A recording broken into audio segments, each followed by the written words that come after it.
In this video, we're going to talk about what a cost center is.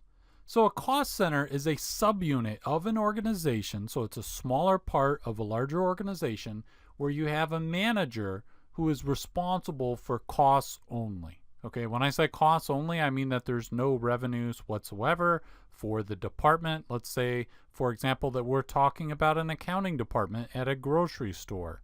So if we're talking about Kroger's a very large grocery store, and at their corporate office, they're going to have an accounting department.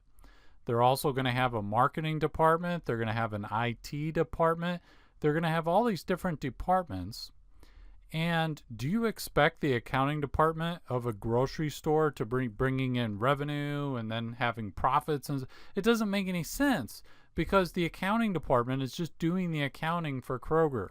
So they're going to have costs. I don't know what they're, let's just say that the costs of running their accounting department are $15 million a year. I just pulled that number out of thin air if you're curious. But let's say that's $15 million a year. That's the cost. You can't say, well, what is the profit of the accounting department for Kroger because they don't bring in any revenue. Kroger's a grocery store. They don't make any revenue or sales from their accounting department.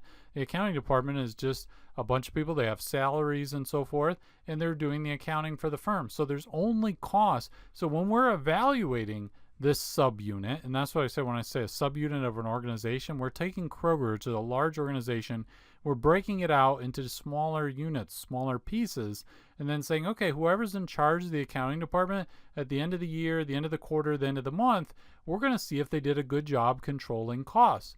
Because maybe this 15 million, maybe we thought it was going to be 12 million, and it's 15, and we say, hey, wait a minute, that's a lot more than we thought. So let's go and talk to the manager of the accounting department. That manager has responsibility for the costs of the accounting department, but they don't have any responsibility for any of the revenues of Kroger because it doesn't make sense that the accounting manager would have any control or ability to influence the revenues of Kroger.